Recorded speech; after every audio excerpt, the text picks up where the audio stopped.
tenho aí, viu? Esqueci de falar contigo, Rua. Eu tenho na área de trabalho, vencendo no deserto. Amados irmãos, vamos abrir as nossas Bíblias. O Evangelho é o Evangelho de Lucas, capítulo 4. Os versos é de 1 a 13.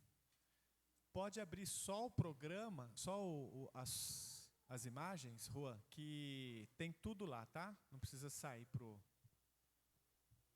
para outra parte. Lucas, capítulo 4, versos de 1 a 13. Esta é nossa último domingo, refletindo sobre o Sermão da Montanha, especificamente celebrando aqui, ou pensando na oração do Pai Nosso. Os irmãos se lembram ou se recordam que nós meditamos sobre a necessidade de priorizar o Senhor. Foi nossa primeira mensagem. Pai Nosso começa reconhecendo um relacionamento e de intimidade com Deus. Nós precisamos chegar a Ele como filhos, comprados pelo sangue de Jesus, não por mérito pessoal. O relacionamento tem base na graça dEle, na bondade dEle, no amor dEle. Ao reconhecermos o nosso primeiro pedido e o mais importante, nós aprendemos juntos aqui que santificar o nome de Deus não é apenas um desejo expresso pelo cristão, não é apenas algo que você diz por dizer. Santificar o nome de Deus, nós vimos que tem a ver com a forma como você vive a sua vida. O papel que Ele ocupa no seu coração. O desejo do cristão, em primeiro lugar, tem que ser: Senhor Jesus, seja para mim a pessoa mais importante do que eu mesmo, mais importante do que as pessoas que me cercam. Que o Senhor seja a prioridade. A oração começa ajustando o nosso coração a esse desejo de Deus. Controlar as nossas vidas. Ser a pessoa mais importante para nós.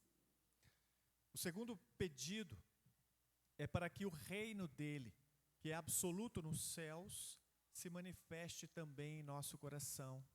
E nós aprendemos naquela semana a necessidade de nos rendermos a ele como súditos. De entendermos que Ele não quer ser coadjuvante em nossas histórias, em nossas vidas, mas Ele quer ser o principal ator, aquele que está realmente dirigindo as coisas. Mais do que o ator, é o diretor por trás das ações. É Ele quem diz, ou deve dizer, como as coisas são. E o desejo do cristão quando ora tem que ser essa: santificado seja o teu nome, venha o teu reino. E por consequência, seja feita a sua vontade. Óbvio, se Ele é o rei, se Ele está sentado no trono, se Ele governa, então obviamente a sua vontade deve prevalecer e não a minha, e não a sua. Em cada momento do dia, em cada pensamento que passa em nossa mente, em cada palavra que sai dos nossos lábios, tudo deveria ser segundo a vontade do Senhor. Quando o crente ora, estas coisas precisam ser pensadas antes de abrir a boca. Quando o crente ora, este é o desejo que deve estar por trás da motivação a orar.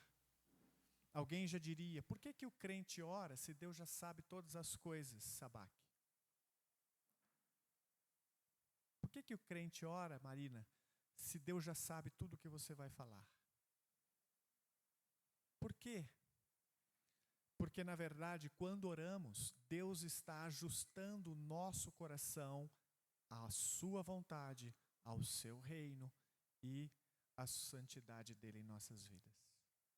Essa primeira parte da oração, esse alinhamento com o Senhor, ela só é obtida através de uma vida de oração. Vimos a semana passada que o pão nosso de cada dia o Senhor deve nos dar hoje. Agora, a oração se volta para a parte do dia a dia. Mas antes, sem nos esquecermos que primeiro vem o relacionamento com Deus. Agora eu posso colocar diante de Deus as nossas necessidades. E vimos a semana passada que necessidades é diferente de desejos. Deus está comprometido em ouvir de ti o que você precisa hoje. Mas a pergunta é, você sabe o que você precisa? Não o que você deseja. Porque nem tudo o que você deseja é o que você precisa, mas certamente todos nós temos coisas que precisamos hoje. E a semana passada nós terminamos pensando então que o Senhor é o provedor maior. Tudo vem dele. Ele é o Senhor que cuida de cada detalhe. Sua vida e a minha vida não tem nada, ou não é possível obter nada, se do céu não nos for dado. Então o coração do cristão deve ser cheio de gratidão. Senhor, obrigado. Porque o Senhor como Pai, o Senhor como Rei, o Senhor como dono da minha vida e controlador do meu coração, cuida de mim nas mais pequenas minúcias da minha vida. Glória a Deus por isso. Continuando a pensar agora sobre este relacionamento no mundo, há duas esferas necessárias para todas as pessoas que estão neste mundo. E a primeira delas é em relação ao pecado. E o segundo pedido, logo que ele começa a falar sobre o nosso relacionamento aqui na terra, é: Pai, perdoa-nos as nossas ofensas. Não vou falar sobre isso necessariamente, só quero introduzir essa história, porque eu sei que você vai falar sobre isso, ou vai conversar sobre isso na escola bíblica, mas é este o segundo pedido. A atenção se volta para os relacionamentos, e relacionamentos são trabalhosos, custosos. Não existe relacionamento fácil. Porque todas as pessoas envolvidas no relacionamento são pecadoras. E não é fácil lidar com o pecado, nem com o meu próprio e nem com o pecado do outro. Por isso, Jesus coloca esse segundo pedido, porque se não formos atendidos neste ponto, não teremos condições de nos relacionar com ninguém. E o terceiro e último pedido que ele faz na oração é sobre a tentação. Pai nosso, não nos deixes cair em tentação, mas livra-nos do maligno. São dois pedidos em um só, que tem tudo a ver. Primeiro, a fonte da tentação, e segundo, o tentador. Livra-nos do tentador, mas não nos deixe cair quando tentados. A questão não é ser tentado, a questão é cair quando a tentação se instala. É impossível pessoas não serem tentadas. Se você respira, se você vive, você será tentado. E isso não é problema, porque tentação não é pecado. O pecado é cair depois de tentado. É dizer sim ao pecado uma vez que você foi tentado a cometê-lo. Tudo bem? Pensando na tentação, eu tinha que fazer uma decisão, uma escolha. Ou eu falo sobre o perdão no culto, ou eu falo sobre a tentação no culto. Como eu já falei várias vezes sobre perdão no culto, então eu optei pelo caminho da tentação. Porque a tentação nem sempre nós falamos. E quando falamos de tentação, qual é a passagem que geralmente vem à nossa mente? A tentação de Jesus, Lucas 4, de 1 a 13. Vamos ler o texto? Pode pôr lá para mim, Jonathan, é só passar à frente. Está bem pequenininho para mim, acho que para você também, né? Jesus, cheio do Espírito, voltou do Jordão e foi levado pelo Espírito ao deserto, onde foi tentado durante 40 dias pelo diabo.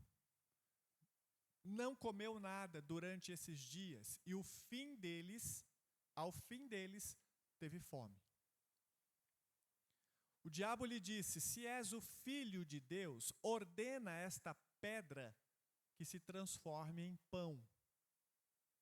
Jesus respondeu: está escrito, nem só de pão viverá o homem. Então o diabo o levou a um lugar alto e mostrou-lhe em um relance todos os reinos do mundo. Ele disse: eu te darei toda a autoridade sobre eles e todo o seu esplendor, porque me foram dados e posso dá-los a quem eu quiser. Portanto, se me adorares, tudo será teu. Jesus respondeu: está escrito, adore ao Senhor, o seu Deus, e só a Ele preste culto. Em seguida, o diabo o levou a Jerusalém, colocou-o na parte mais alta do templo e lhe disse: se és o Filho de Deus, joga-te daqui para baixo. Pois está escrito, ele dará ordens aos anjos dele a seu respeito para o guardarem.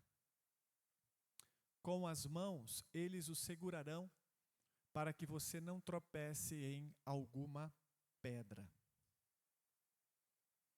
Jesus respondeu: dito está, não ponha à prova o Senhor, o seu Deus.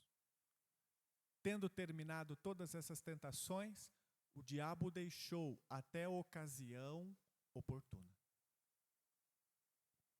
O deserto não é apenas um lugar geográfico. Na Bíblia, é também um período de preparação, um período de Deus purificar o seu povo. O deserto é também um lugar onde o seu povo é testado, provado e tentado. É no deserto que nossa fé amadurece, é no deserto que a nossa fé muda de um estado primitivo ou precário a um estado maduro. Deus conduziu Moisés ao deserto. 40 anos. Mais tarde, Deus conduziu o povo de Israel ao deserto.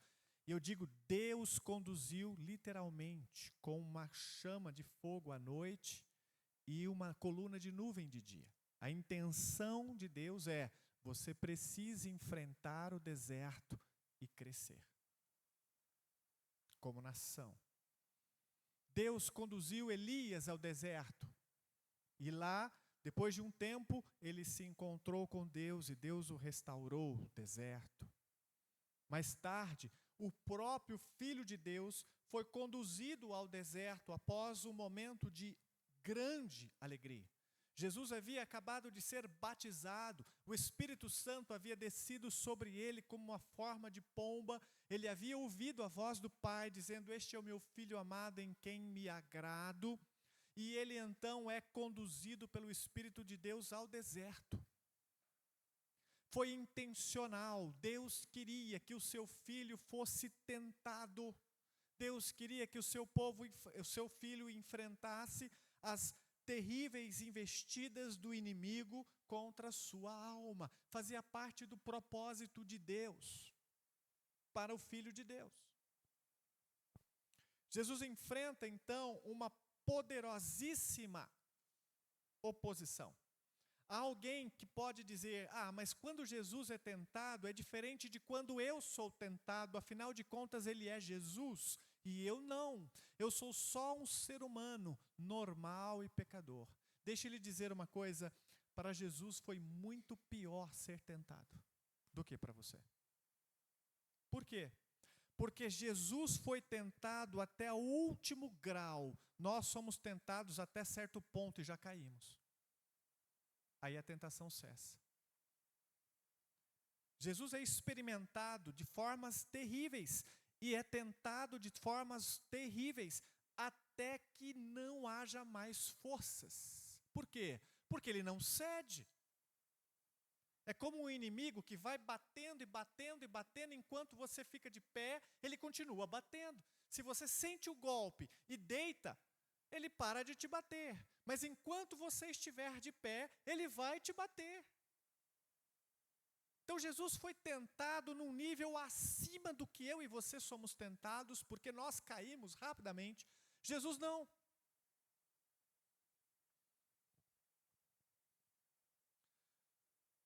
É interessante notarmos também que a sua vitória não foi baseada nos seus atributos divinos. Ele não usou de nenhuma estratégia milagrosa para se livrar da tentação. Ele as enfrentou como homem, ele as enfrentou como eu e você deveríamos enfrentar. Ele não usou de nenhum artifício de poder para enfrentar Satanás. Mas a forma como ele enfrenta a tentação é também para nós fonte de grande inspiração e orientação. Ele os fez na dependência do Espírito e da palavra de Deus, porque é assim que cristãos enfrentam suas tentações.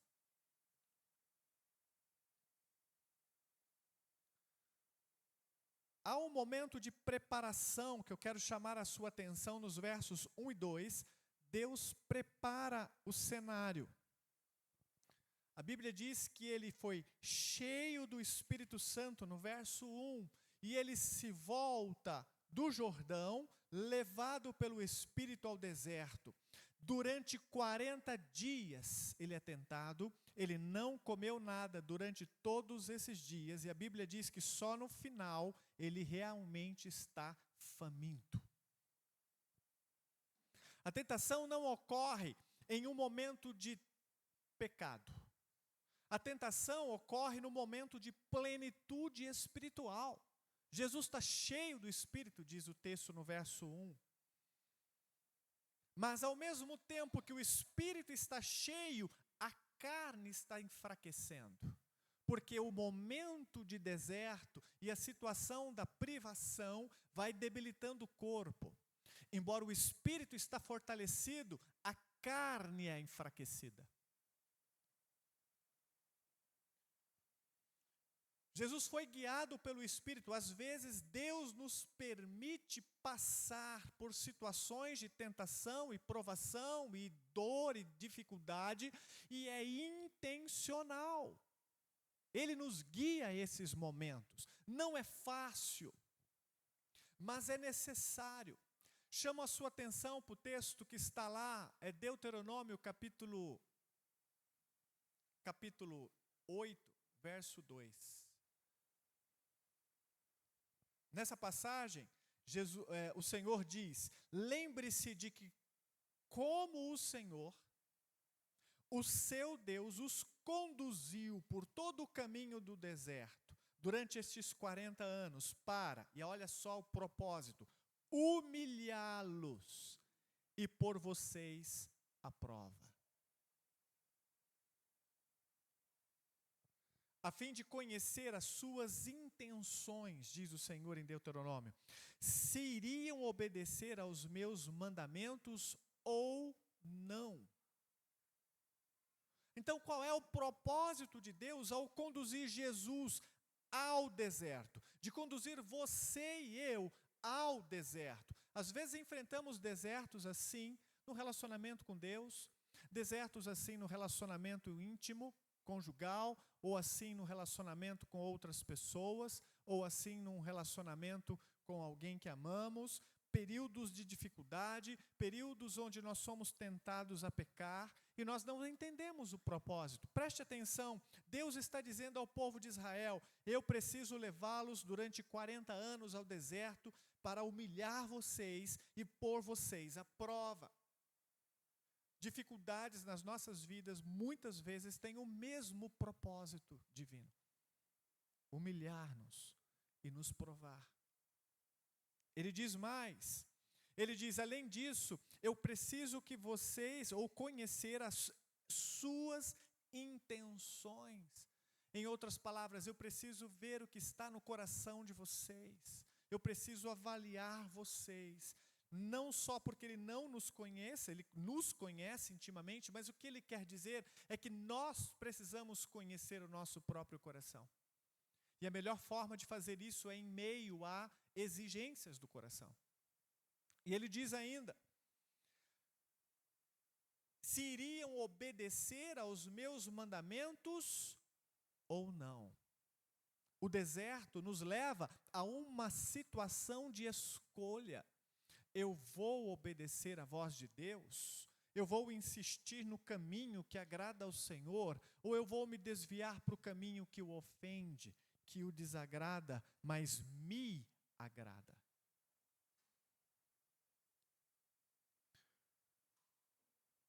Percebemos que Jesus está vulnerável.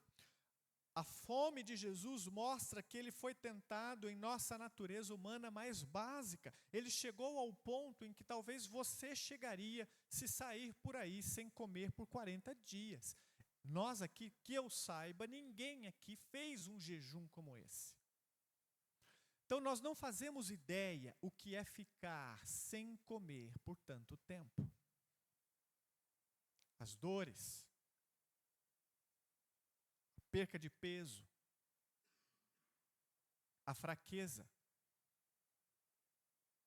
Quem aqui já assistiu aquela série que passa na NetGeo, acho que é NetGeo, de Discovery Channel, sobre aquelas pessoas que ficam no meio do deserto, no meio do mato, sem comida. Tem que providenciar comida e tudo. Como é que chama? Pelados e largados, acho que é. Não é isso? Largados e pelados, exato. E você já viu algumas cenas, alguns desses episódios, e você já viu que há pessoas que vão para esse lugar e não encontram comida. E eles ficam semanas sem comer. E aí você vê o cara lá com dor de barriga, largado no chão, desidratado, com fome, não tem força para caminhar. Os caras andam assim: eu preciso buscar graveto, mas eu não tenho energia. Cara, o que está acontecendo? O cara está completamente debilitado. A impressão que está é que ele vai dar o último suspiro a qualquer momento e morrer. E ele não ficou 40 dias ali, ficou às vezes 15, uma semana, e já está desse jeito. Imagina 40 dias sem comer. Tem um deserto, tem uma situação sobre o deserto que você também precisa entender. O deserto é um lugar tão inóspito, porque durante o dia faz altas temperaturas, mas à noite esfria muito.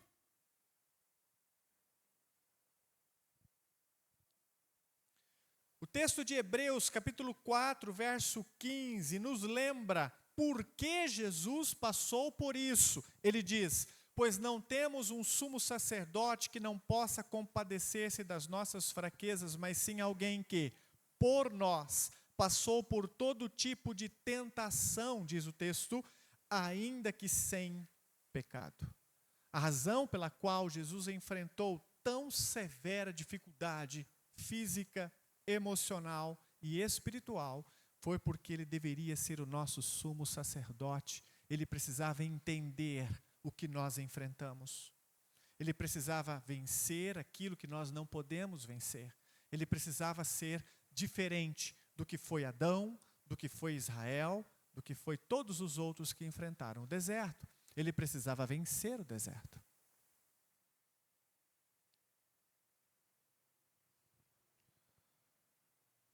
Diferente de Israel, os 40 dias de Jesus no deserto não foi de murmuração e reclamação, mas foi de completa obediência. E diferente de mim e de você, os momentos em que Jesus enfrenta a tentação não é um momento de queda e de abatimento, mas é um momento de vitória. Diferente de mim e de você, quando tentados nós caímos, ou muitas vezes achamos que é impossível permanecer de pé, enquanto Jesus, o nosso sumo sacerdote e salvador, permaneceu até o fim. Eu já cansei de ouvir pessoas dizendo: pastor, eu cheguei numa situação em que não tinha o que fazer, tinha que pecar. Qualquer um no meu lugar faria o mesmo. Não, Jesus esteve muito pior que o seu lugar e não fez. Vamos olhar com atenção para o ataque primeiro. Pão versus palavra. Pode seguir, Jonatas. Versos 3 e 4. O diabo lhe diz: se tu és o filho de Deus, manda que esta pedra se transforme em pão. Jesus responde: está escrito, nem só de pão viverá o homem. O inimigo ataca quando temos uma carência legítima. A tentação nasce da sua debilidade. O inimigo se aproveita de uma situação de vulnerabilidade tua e minha. O diabo está circundando Jesus e percebe, ele está com fome. É esta oportunidade de tentá-lo. Por quê? Porque ele tem uma necessidade real que precisa ser suprida. Talvez a sua necessidade real seja emocional. Puxa vida, eu sou carente, eu preciso de amor, eu preciso de atenção, minhas emoções estão famintas. E é nesta oportunidade que o inimigo se instala e começa a te tentar e dizer, você não tem uma necessidade emocional? Pois bem, eu tenho uma solução para você. Quero lhe fazer uma proposta. Você vai se sentir validado, respeitado, amado, desejado. Você não quer isso? Eu posso lhe dar isso. Ou talvez a sua necessidade, ou a necessidade imediata, seja outra, seja financeira. Talvez seja um buraco nas suas contas, um problema enorme de finanças, dívidas, e você então vai pelo caminho que o inimigo propõe. Eu tenho uma solução para o seu problema financeiro. É um atalho. Não é muito legal, não é muito correto, não é o melhor caminho. Você sabe que isso é desonestidade, mas você vai resolver o seu problema imediato e vai resolver já.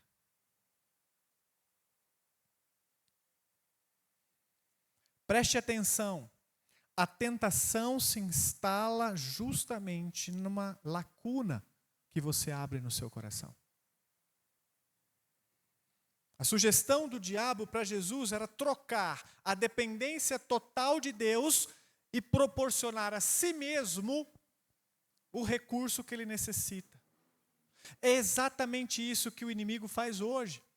Você pode resolver esse seu problema de prazer não satisfeito. Você pode resolver esse problema financeiro que não tem fundo ou que não tem solução. Você pode resolver. É fácil. Basta você fazer isso, aquilo ou aquilo outro.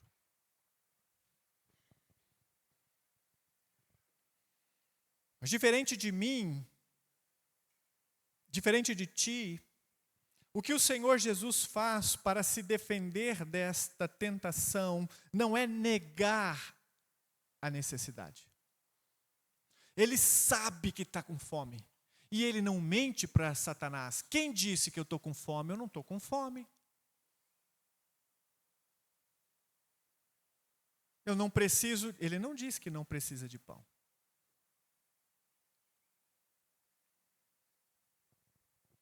A solução de Jesus foi focar naquilo que ele ensina na oração.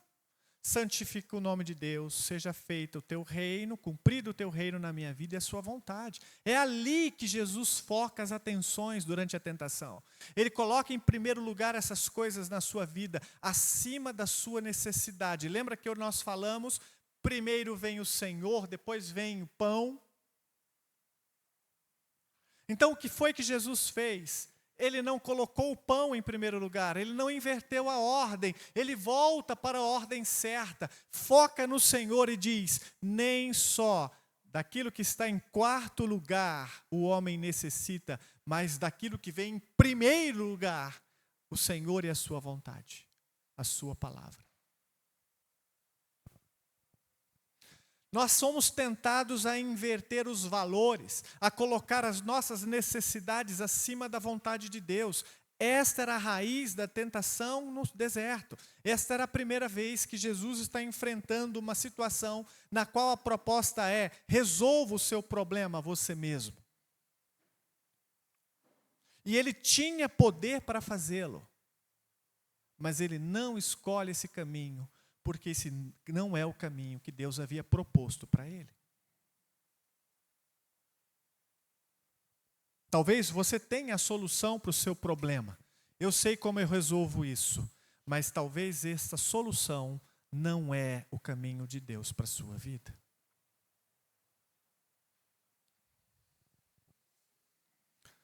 Algumas passagens aqui interessantes. A primeira é Deuteronômio capítulo 8, verso 3. Nessa passagem, a Bíblia nos mostra o que foi que Deus fez com o povo no deserto. Ele diz: Ele humilhou vocês e os deixou passar fome. Você prestou atenção? Deus deixou o povo passar fome. Deus deixou Jesus, seu filho, que nunca havia pecado, que o agradava perfeitamente, passar fome. Deus pode deixar você e eu passar fome. Ele diz: eu os humilhei, diz o texto em Deuteronômio 8:3. Ele humilhou vocês, Jesus foi humilhado no deserto, e você e eu também precisamos, muitas vezes, sermos humilhados. Diz mais o texto: depois sustentou-os com maná. Depois de humilhar, depois de deixá-los com fome, Deus propôs a eles o caminho da solução do problema. Eu vou fazer descer pão do céu. Eu sou a solução deste problema. Que nem vocês, nem os seus antepassados conheciam. Agora, olha, preste atenção, para mostrar-lhes que nem só de pão viverá o homem, mas de toda a palavra que procede da boca de Deus. É esta passagem que Jesus tem em mente quando ele enfrenta a tentação no deserto. Uma situação igual a que ele está passando, mas lá atrás o povo tentou resolver o problema do seu jeito, na reclamação, no murmúrio, desejando novamente o Egito e as coisas que haviam deixado para trás. E agora Jesus está mostrando como esse povo deveria ter agido. Como eu e você devemos agir. Em João capítulo 4, versículo 34, Jesus mostra para nós exatamente isso. Ele diz: a minha comida, disse Jesus, é fazer a vontade daquele que me enviou e concluir a sua obra. Qual é a sua vontade? A dele está expressa aqui e ele viveu a vida inteira desta forma.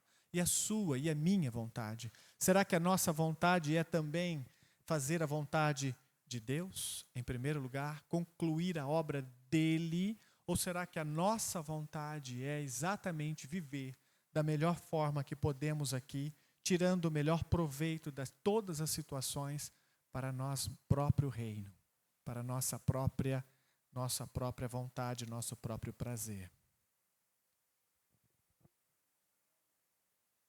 Em terceiro, nós temos um outro ataque.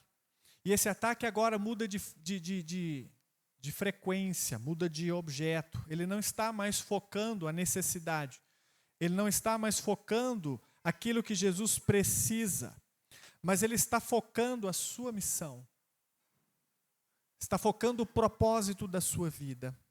O diabo levou a um alto lugar, mostrou num relance todos os reinos do mundo.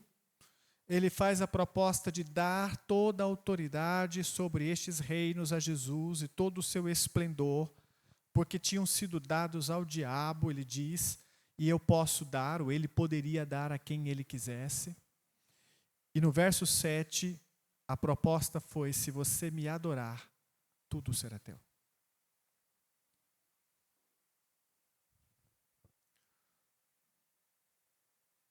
A oferta do diabo é poder e autoridade. A oferta do diabo é estar em primeiro lugar. A oferta do diabo é colocar Jesus no topo. Mas no topo de quê? No topo do mundo. No topo dos reinos. No topo do mundo caído. Para nós pode parecer uma proposta de subida, de escalada social. Mas, na verdade, para Jesus é rebaixamento social, porque ele já é o Rei dos Reis e Senhor dos Senhores. A proposta do diabo para Jesus é ridícula. Porque você não vira para Deus e diz: eu vou deixar você reinar os reininhos terrenos, se você me adorar. Mas para um homem que não tem nada parece ser uma escalada social. Espera aí, eu sou uma pessoa tão humilde, não tenho nada, sou pequeno, não tenho um nome sobre ninguém, sou escravo, sou limitado, sou pobre. E agora alguém está propondo para mim estar acima, dar ordens. Estão me propondo um nome acima de outros nomes. Estão me propondo uma posição social acima da que tenho agora. Ou seja, é uma proposta de poder.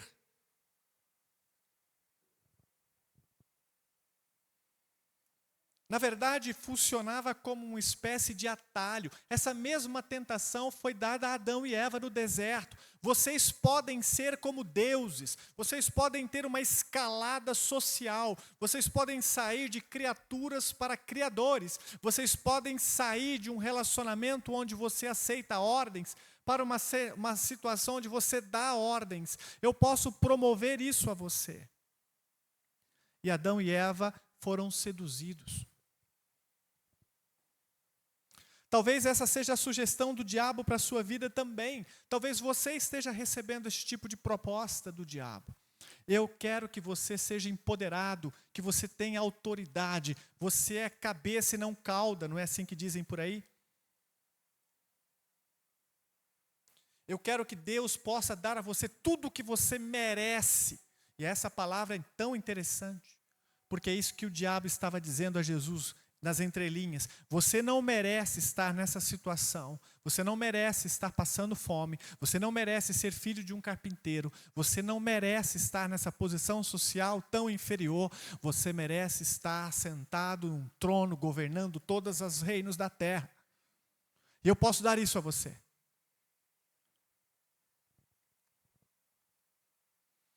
O problema era a forma. O que o diabo está propondo a Jesus era desobedecer diretamente um mandamento expresso em Êxodo 20, versos de 3 a 5, onde ele manda que não adoremos a nenhum outro Deus, que não façamos nenhuma imagem de escultura, para então conseguir o que nós mais desejamos. O problema é que Jesus não queria isso. Talvez nós queremos, mas ele não. Como é que nós desejamos isso? Irmãos, o diabo não precisa nos sugerir o mundo. Basta sugerir um cargo de chefia. E a gente já mente, já engana, já falsifica. O inimigo não precisa nos dar o reino, mas precisa apenas garantir que o nosso pequeno reino se instale e nós já infringimos a palavra de Deus.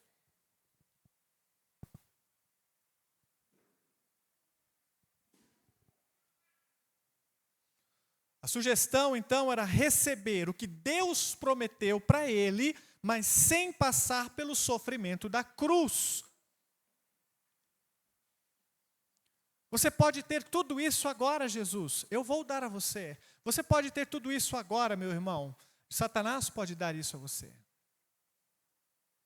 Mentiras e mais mentiras. Qual é a tentação do diabo na sua vida, nesta área de poder e autoridade? Como você tem desejado obter isso? E por último, nós temos o ataque à identidade de Jesus. Versos de 9 a 12, o diabo leva ao lugar mais alto. Você conhece essa passagem? Não vou ler, o nosso tempo já está se indo rápido. E a tentação era que o inimigo, usando a Bíblia de forma distorcida, nos leva ao orgulho espiritual. Você é o filho de Deus? Você é realmente quem diz ser? Deus ama você? Você é escolhido? Prova. Mostra.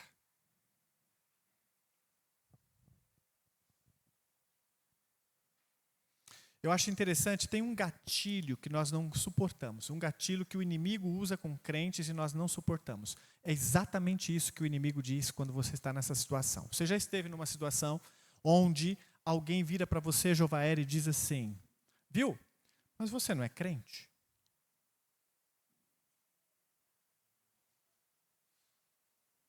Às vezes você cometeu um erro. E a pessoa vira para você e diz assim, viu, mas você não é crente?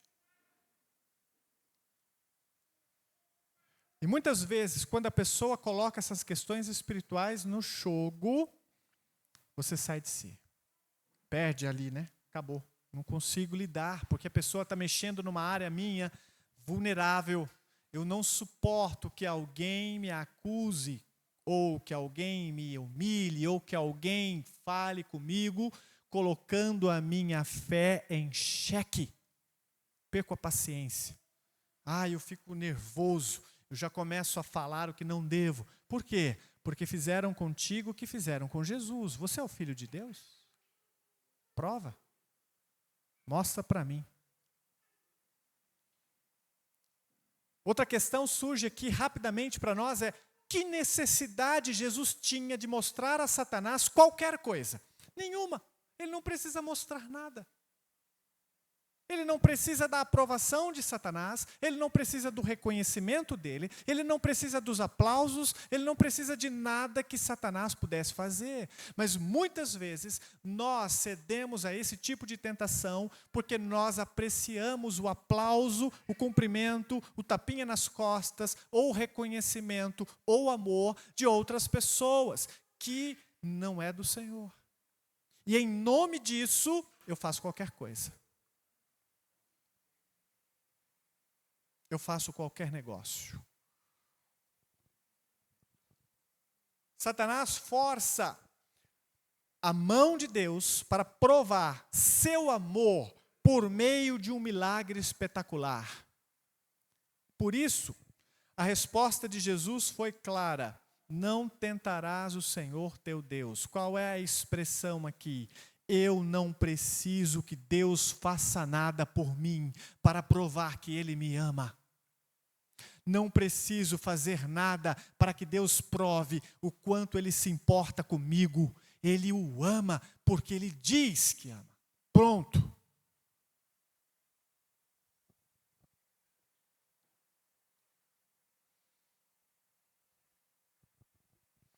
Chama a sua atenção para o texto de Êxodo capítulo 17, verso 7.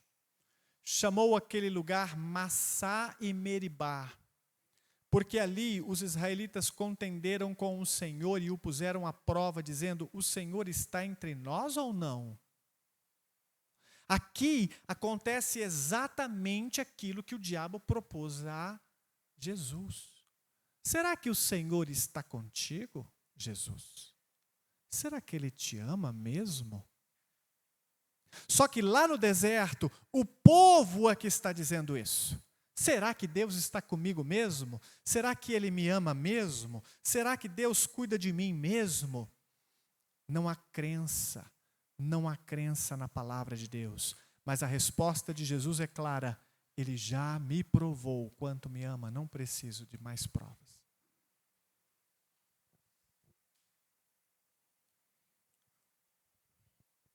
E para terminar, o versículo 13 diz: tendo terminado todas, pode passar? Tendo terminado todas essas tentações, o diabo deixou até a ocasião oportuna. Sabe o que isso significa? Que a batalha não terminou. Ele foi derrotado aqui no deserto, mas ele não terminou as suas investidas contra Jesus. Ele está dizendo: haverá outras oportunidades, Jesus, e eu vou continuar tentando destruir você. A vitória de hoje, meu irmão, não garante a ausência de luta amanhã. Nós precisamos vencer as tentações em nosso coração todos os dias. Nunca abra a guarda. Nunca ache que você já venceu algo. Nunca ache que o inimigo está derrotado na sua vida. Ele está sempre à brecha, sempre tentando encontrar uma nova oportunidade. Ele não vai deixar você em paz, nenhum dia sequer. E nesse sentido, os alcoólicos anônimos têm uma frase que representa bem essa expressão: só hoje. E essa semana, num aconselhamento comigo, um pastor sendo aconselhado por um pastor, o pastor dizia o seguinte: 5 minutos. Em outras palavras, Senhor, me ensina a ser fiel esses próximos 5 minutos. E depois que terminar os 5 minutos, Senhor, agora eu tenho mais 5. Depois mais 5. E depois mais 5. No momento da tentação, faça a escolha. Senhor, me ajude a ser fiel nesses próximos minutos. E amanhã eu vou precisar do Senhor de novo. Porque Ele não pisca, Ele não recua, Ele não para. Tiago capítulo 4, versículo 7, para terminar. Você conhece essa passagem? Resistam ao diabo e ele fugirá de vocês. Se tem uma coisa que podemos aprender sobre a tentação, é que ela não é automaticamente resultado de pecado, mas ela pode ser resultado, ou levar ao resultado, de uma grande vitória espiritual. De uma derrota para Satanás. Desde que você não resolva atender os anseios do seu coração pecaminoso e resolva obedecer ao Senhor em primeiro lugar. Amém? Vamos orar? Amado Deus e Pai, nós meditamos na Sua palavra nesta manhã, Senhor, pensando sobre como o Senhor Jesus enfrentou a tentação no deserto. Aquele dia, Senhor Deus, ou aqueles dias, o Senhor venceu. E a forma como o Senhor fez isso nos ensina como podemos vencer as nossas tentações. Somos tentados porque somos pecadores. Somos tentados porque o nosso coração deseja muitas coisas que não agradam a Ti. E a única forma de enfrentar essas tentações é através da fidelidade à palavra de Deus. Coloca a Sua palavra, Senhor, em primeiro lugar em nosso coração e nosso compromisso com ela acima de qualquer outra coisa. E não importa o que o inimigo faça para tentar nos seduzir, que nosso compromisso com o Senhor nos leve a dizer: está escrito, está escrito, está escrito. E que nós possamos colocar a vontade de Deus em primeiro lugar e não ceder à tentação, seja de qual fonte for ou de que forma for, porque a vontade do Senhor é mais importante do que qualquer outra coisa. Nós oramos te pedindo isso e fale conosco agora na escola dominical, em nome de Jesus. Amém. Deus abençoe, vamos dividir em classes, que Deus abençoe a todos.